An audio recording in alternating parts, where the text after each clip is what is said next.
షాబాద్ 6 హత్యల కేసులో తీవ్ర ఉత్కంఠకి ఇప్పుడు తెరపడిందనే చెప్పాలి. 6గురిని దారుణంగా హత్య చేసిన అనంతరం కనిపించకుండా పోయిన నిందితుడు రాజ్ కుమార్ మృతదేహం లభ్యమైంది. ఘటన జరిగినప్పటి నుంచి రాజ్ కుమార్ కోసం పోలీసులు విస్తృతంగా గాలింపు చర్యలు చేపట్టారు. 12 ప్రత్యేక పోలీస్ బృందాలను ఏర్పాటు చేసి పలు ప్రాంతాల్లో తనిఖీలు కూడా నిర్వహించారు. ఇదే క్రమంలో అటు కొత్తూరు మండలం పంజర్ల సమీపంలోని ఓ వెంచర్ వద్ద రాజ్ కుమార్ మృతదేహాన్ని పోలీసులు గుర్తించారు. మృతదేహం ఉన్న ప్రాంతాన్ని స్థానికులు గుర్తించి డయల్ 100కు సమాచారం ఇవ్వడంతో పోలీసులు అక్కడికి చేరుకున్నారు. ఘటనా స్థలాన్ని పరిశీలించిన పోలీసులు ఆధారాలను సేకరిస్తున్నారు. ఇక రాజ్ కుమార్ మేనమామ గ్రామం సమీపంలోనే ఈ ఘటన చోటు చేసుకుంది.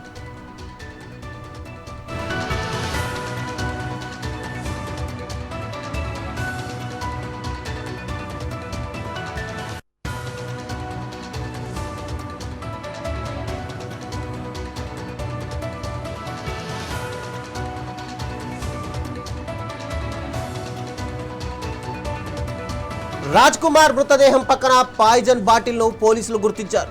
దీంతో అతడు ఆత్మహత్య చేసుకొని ఉండవచ్చు అనే అనుమానాలు కూడా వ్యక్తమవుతున్నాయి.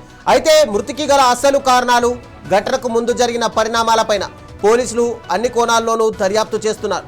3 రోజుల క్రితం షాబాద్ ప్రాంతంలో చోటు చేసుకున్న 6 హత్యల ఘటన ఇప్పుడు రాష్ట్ర వ్యాప్తంగా కూడా సంచలనంగా సృష్టించింది. ఇక హత్యల అనంతరం పరారైన రాజ్ కుమార్ కోసం పోలీసులు గాలింపు ముమ్మరం చేశారు. ప్రస్తుతం నిందితుడి మృతి నేపథ్యంలో 6 హత్యలకు దారితీసిన కారణాలు గాని, అతడి కదలికలు, ఘటనకు ముందు జరిగిన పరిణామాలపైన పోలీసులు కీలక వివరాలను సేకరిస్తున్నారు. దర్యాప్తు పూర్తయ్యాక పూర్తి వివరాలు వెల్లడించే అవకాశం కనిపిస్తుంది. అయితే షాబాద్ 6 హత్యల ఘటనలు, మృతుల వివరాలు ఇప్పుడు ఒక్కొక్కటిగా వెలుగులోకి వస్తున్నాయి. రాజ్ కుమార్ దాడిలో బాధితురాలు, ఆమె తల్లి, నాన్నమ్మతో పాటు నిందితుడి సొంత భార్య, 2 చిన్న పిల్లలు కూడా ప్రాణాలు కోల్పోయారు. ఒకే ఘటనలో కుటుంబ సభ్యులు బలి కావడం ఇప్పుడు స్థానికంగా కూడా తీవ్ర విషాదాన్ని నింపింది.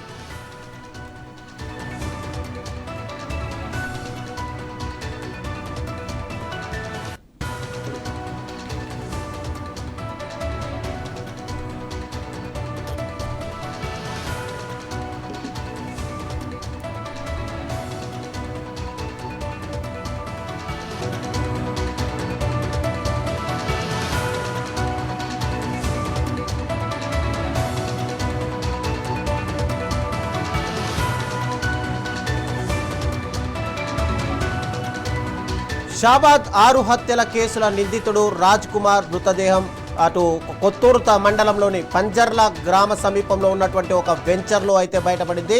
అయితే ఇది రాజ్ కుమార్ మృతదేహమే అని చెప్పి పోలీసులు అయితే నిర్ధారించారు. అయితే రాజ్ కుమార్ మృతదేహం పక్కన ఒక పాయిజన్ బాటిల్ ఉండడంతో అతను ఆత్మహత్య చేసుకున్నట్టుగా ప్రాథమిక విచారణలో అయితే తేలింది. అయితే పోస్ట్ మార్టం నివేదిక తర్వాతే అసలు నిజాలు బయటపడే అవకాశం ఉందని పోలీసులు అయితే ధృవీకరిస్తున్నారు. అయితే రాజ్ కుమార్ 6 హత్యల్ని చేసి ఇమీడియట్ గా తప్పించుకునే అవకాశం లేకపోవడంతో అతను పాయిజన్ తీసుకున్నట్టుగా పోలీసులు అయితే గుర్తించారు.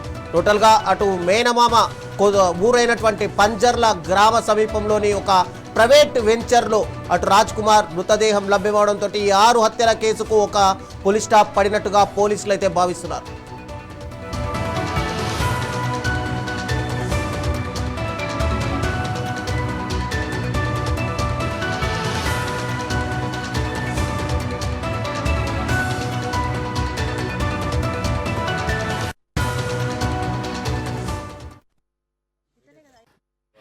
రాజ్ కుమార్ చనిపోయిండు, సూసైడ్ చేసుకొని చనిపోయాడు అన్న సంగతి ఇప్పుడు తెలుసు మాకు.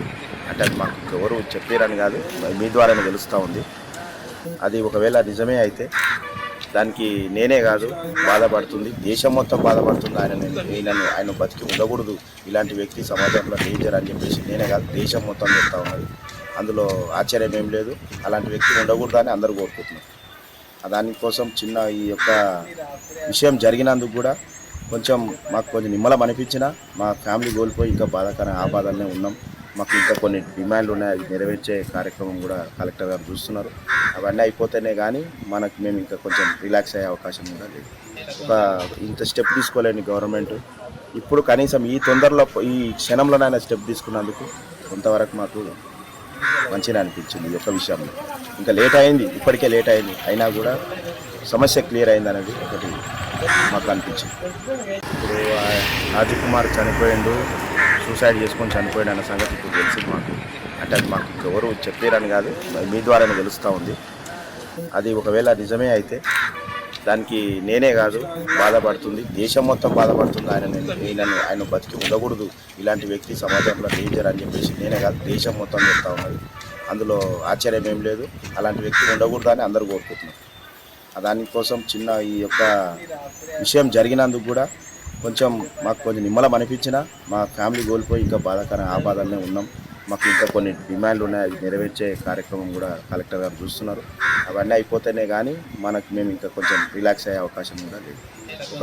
ఇంత స్టెప్ తీసుకోలేని గవర్నమెంట్ ఇప్పుడు కనీసం ఈ తొందరలో ఈ క్షణంలోనైనా స్టెప్ తీసుకున్నందుకు కొంతవరకు మాకు మంచిగా అనిపించింది. ఈ యొక్క విషయంలో ఇంకా లేట్ అయింది, ఇప్పటికే లేట్ అయింది, అయినా కూడా సమస్య క్లియర్ అయింది అనేది ఒకటి మాకు అనిపించింది.